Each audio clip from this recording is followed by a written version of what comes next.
अध्यात्म से मान जाओ। इन्होंने पहले देशभक्ति की राजनीति की, अब उन्होंने कहा नहीं, इन सारे संसार की जीवात्मा को अध्यात्म से जगाओ, अध्यात्म से ओतप्रोत करो, इनको अध्यात्म की डुबकी लगवाओ, इनको गोते लगवाओ। अगर ये अध्यात्म में सारे संसार की जीवात्मा जाग जाती है और जान जाती है और चल पड़ती है उस रास्ते पर, तो युद्ध नहीं होगा, महाभारत नहीं होगी। और अगर नहीं मानोगे, बिल्कुल नहीं मानोगे, तो कोई बाप की बकौती नहीं रोक ले युद्ध होगा।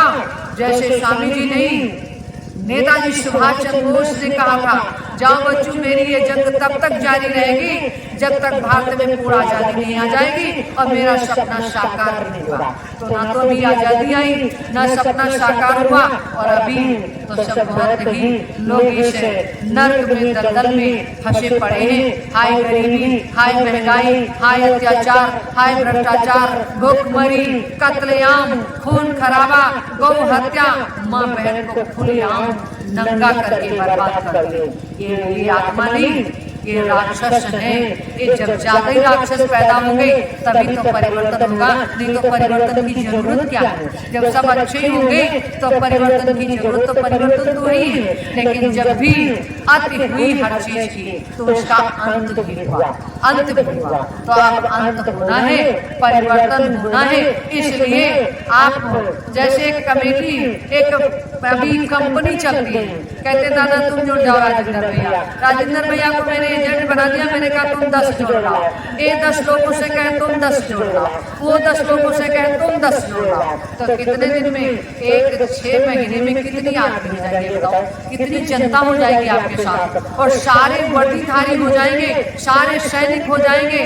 तब हम लोगों को देर नहीं लगेगी। जैसे सुभाष ने आजाद हिंद फौज बनाई थी, उनको देर नहीं लगी थी युद्ध करने में। उन्होंने कहा जब ये नहीं माने तब मुझे आजाद हिंद फौज बनानी पड़ी, और जब ये नहीं माने बिल्कुल तो मुझे आजाद हिंद फौज को आदेश देना पड़ा कि जाओ बंदूकें हमारे हाथों से लो और इनको भगाओ यहाँ से। तो वही समय आएगा, बिल्कुल तैयार है। इस जनवरी में कुछ होना ही होना है। जनवरी से तैयारी एकदम तैयार हो जाओ कि मुझे इस 3 साल में ही नहीं, पूरे भारत में एक झलक दिखाने की, कोई परिवर्तन करने के लिए कोई सेना तैयार हो गई है। हमको उसके पास जाना चाहिए। दौड़ दौड़ करके लोग आएंगे, ऐसे नहीं आएंगे, लोग भागते आएंगे। एक समय सन 2000 का था, 99 का हमने देखा कि 5000, 10,000, 15,000, 20,000 ट्रेन से लोग सीतापुर उतरते थे। सिर्फ नौजवान बच्चे जिनको 18 साल से 30 साल के अंदर इतनी सेना हो गई थी जो यही भाजपा की चूड़े गिर गई। इन्होंने अपनी व्यवस्था कर दी कि इनको किसी तरीके से दबा के रखो, अभी समय कम है, समय देर है, तो अपना लूटने का काम किया जाए। उन्होंने दबाया, बहुत प्रयास किया, अथक उन पर दुर्दशा उनकी की, इतनी लाठियां बरसाई, इतना दुराचार किया, इतना व्यभिचार किया उनके साथ कि सबकी आत्मा एकदम कमजोर पड़ गई। लेकिन अब हम लोग भी जाग चुके हैं। सब लोगों को कूट कूट करके बताना है कि बच्चों पीछे मुड़ करके मत देखना। अगर अंग्रेज भारत से गए, अगर वो लोग पीछे, गरीब लोग पीछे मुड़ के देखते तो अंग्रेज आगे नहीं जाते, भागते नहीं। इसलिए हमें परिवर्तन करना है, परिवर्तन लाना है, सतयुग लाना है, कलयुग को जाना होगा। इसलिए हम लोग इसी जगह पे बैठा लगे कि खूब अपनी आत्मा को जगाओ अध्यात्म से, इसको खूब मजबूत कर लो। यहाँ रूखी सूखी मिले, रोटी मिले, चावल मिले, पानी मिले, दाल मिले, उसको खूब खा करके इस शरीर को वज्र बना लो, ताकत मिलाओ और पीछे मुड़ के नहीं देखो। ये कुछ नहीं कर पाएंगे। एक दिन जब बिल्कुल नंगा हो जाओगे तो फिर कहेंगे भैया ये तो अब नंगे होकर के मेरे पीछे लगे। इनको ना घर की चिंता है, ना परिवार की चिंता है। जैसे अंग्रेज लोग आए और चले गए, जब भागना पड़ा हमको भी भागना पड़ेगा। इसलिए मैंने उस दिन दिल्ली में भी मैंने कहा, जब हमसे पूछने लगा, मैंने कहा है मुझे कुछ नहीं चाहिए, मुझे सिर्फ सुभाष चाहिए। उन्होंने कहा है ये बताओ ये लोग मंदिर मस्जिद से परिवर्तन करते, क्या ऐसे परिवर्तन हो जाएगा? मैंने उनसे कहा इनसे कह दो अब तुम्हारे रहने की कोई जगह नहीं। उन्होंने कहा रे संसद भवन में तो चोर घुस गए। तो मैंने कहा जो चोर होगा उसके घर में चोर घुसेंगे।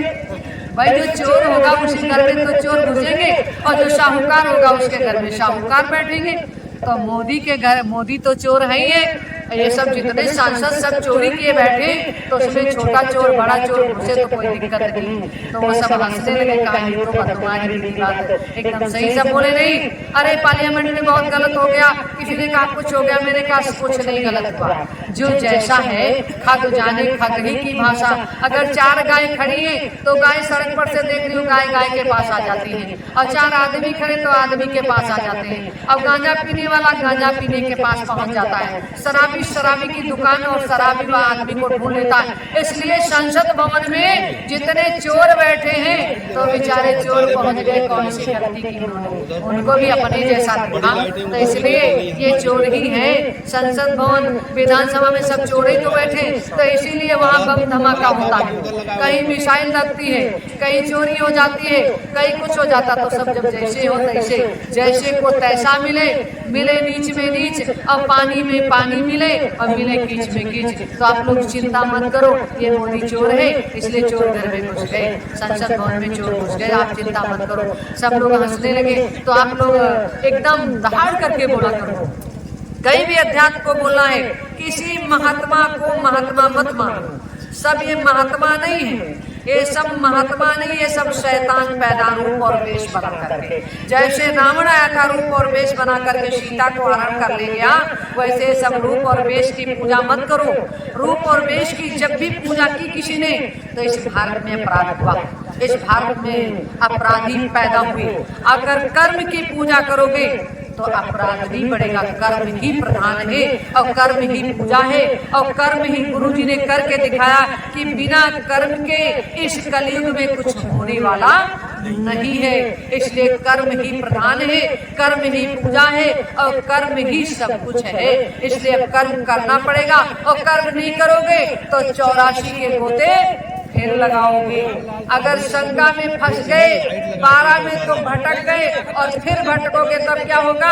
अब कोई बचाने वाला नहीं। इसलिए कहा जाओ बच्चों, नारी में वो ताकत है, नारी चाहे त्रेता में हो, चाहे सतयुग में हो, चाहे द्वापर में हो, नारी ने ही आवाज लगाई और नारी के द्वारा ही विश्व का परिवर्तन, चाहे सतयुग में हो, चाहे त्रेता में हो, चाहे द्वापर में हो, हर युग में नारी के द्वारा ही परिवर्तन हुआ। अगर नारी न होती तो सृष्टि की रचना न होती, मनुष्य नहीं होते। अगर नारी न होती तो युद्ध नहीं होता, तो परिवर्तन नहीं होता, अच्छे बुरे की पहचान नहीं होती। इसलिए हम आप लोग खूब मन से, खूब तन से, और जो भी पैसा कमाते हो, अगर 100 कमाते हो तो 90 अपने घर में खर्चा करो और 10 गुरु जी के इस परिवर्तन कार्य में लगा दो। अपने परिवर्तन, गुरु जी का कोई परिवर्तन नहीं। भाई मजा मारेंगे हम, भगवान को तो झूठे कहते हैं कि गुरु जी परिवर्तन करने के लिए आए हैं, अब गुरु जी का परिवर्तन गुरु जी के साथ में लगे। हमारा परिवर्तन करना है, संसार की जीवात्मा का परिवर्तन करना है, संसार की जीवात्मा का कल्याण करने के लिए आए, संसार की जीवात्मा को जगाने के लिए आए, संसार की जीवात्मा को बचाने का काम करने के लिए आए। तो ऐसे महापुरुष को हम तन मन धन से साथ दें, जिन्होंने सब कुछ छोड़ करके अपना न शरीर देखा, न अपना परिवार देखा, न अपने बीवी बच्चे देखे, उन्होंने अपने एक स्थापित कर दिया और ईश्वर की उपाधि उनको मिल गई। अभी नहीं मिली तो और मिलेगी। जैसे राम की घर घर में पूजा होती है, तो इस कलयुग में किसकी पूजा होगी? आप लोग बताओ, किसकी पूजा होगी? बाबा जी गुरुदेव की और महान संत सम्राट की। हम लोगों की पूजा नहीं होगी, हम लोग तो सेवक हैं। हम लोग तो जो आप लोगों को जगाने का काम स्वामी जी ने दिया है कि जाओ बच्चों, ये संसार की जीवात्मा मैंने 45 करोड़ तैयार की, और 45 करोड़ के साथ कितनी जनता जुड़ती और 45 करोड़ भटक गई। आज दर दर की ठोकरें खा रही, जैसे सुभाष ने दर दर की ठोकरें खाई, आज सारे हमारे बच्चे दर दर की ठोकरें खा रहे हैं। तो इनको लाने के लिए, इनको बचाने के लिए, प्लेटफार्म बनाने के लिए, उस प्लेटफार्म पे लाने के लिए आप लोग बच्चों काम करिए। तो हमें सन 2012 में जब ये धमाका हुआ कि स्वामी जी शरीर छोड़ करके जा रहे हैं, तो हमने कहा शरीर छोड़ करके नहीं जा रहे हैं, वो स्थान छोड़ करके जा रहे हैं, वो अपने काम के लिए जा रहे हैं, अपने सिद्धि के लिए जा रहे हैं, अपने परिवर्तन के कार्य के लिए जा रहे हैं, क्योंकि यहाँ बहुत बड़े बड़े डाकू और बहुत बड़े चोर आ गए हैं, ये करने से रोक रहे हैं। तो स्वामी जी को अपने अध्यात्म स्थान पे जाना पड़ा शक्ति अर्जित करने के लिए। जैसे राम को जाना पड़ा, कृष्ण को जाना पड़ा, हरिश्चंद्र को जाना पड़ा, तो बाबा जी गुरुदेव को भी जाना पड़ा।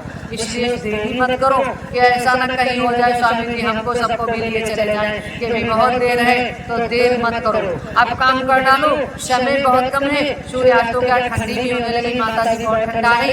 अभी कुटिया में बैठ करके अभी सत्संग होगा, 1 घंटे भले ही हो लेकिन होगा जरूर।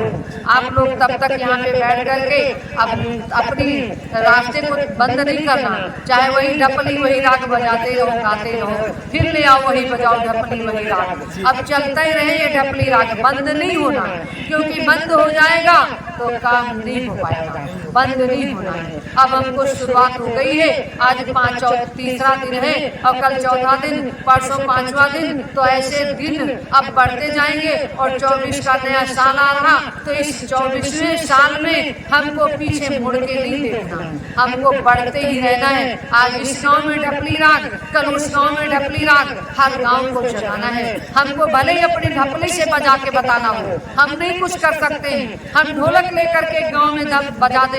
जैसे कलाबाज आता था तो पूरे गांव में बजाता और कहता जाता भैया परसों कला है, परसों कला गया। यार बजाते हो क्या, क्यों बजाते हो? कह रहे परसों कला कर जाएंगे, नहीं अभी 9 दिन कला के हैं। तो हमारा भी कितना समय वो बताना कि समय आ गया है, इसलिए हम ढपली बजाने, तुम लोग जाग जाओ और जागने के बाद तुम लोग मेरा साथ दे दो, और साथ देने के बाद देखो फिर क्या नजारा होता है, क्या समय आता है। समय वो आएगा, कौन आएगा? स्वामी जी आएंगे। इसी प्लेटफॉर्म को तैयार करके इस प्लेटफॉर्म को बना देना। स्वामी जी आएंगे, चौथा महायज्ञ करेंगे और यज्ञ के बाद क्या करेंगे? कहेंगे बच्चों अब ये ले लो अपना ढपली राग, अब हम आपको दे करके हम आपको भेज दें और आप अपने निज धाम चले जाओ और मैं भी अपने निज धाम खूब मोटे अक्षरों में लिख के पूरी दुनिया में क्या घूमेंगे? परिवर्तन हो गया, शरीर आ गया, न कोई बुरा रह गया, न कोई खराब रह गया, और सब एक साथ। किसकी जय बोलेंगे? बोलो बाबा जय गुरुदेव महाराज की जय, बोलो संत सम्राट महाराज की जय, बोलो आद्या महाशक्ति की जय, बोलो आद्या महाशक्ति की जय, बोलो 88,000 ऋषि मुनियों की जय, बोलो 33 करोड़ देवी देवताओं की जय, बोलो सतयुग तीर्थ की, सतयुग तीर्थ की, धर्म ध्वजा की, धर्म ध्वजा की, अखंड ज्योति की, अखंड ज्योति की। ओम ती गंगा यमुना सरस्वती त्रिवेणी की, ओम ती गंगा यमुना की, भोलेनाथ की, गौ माता की, बालाजी महाराज की, बालाजी महाराज की, बालाजी महाराज की।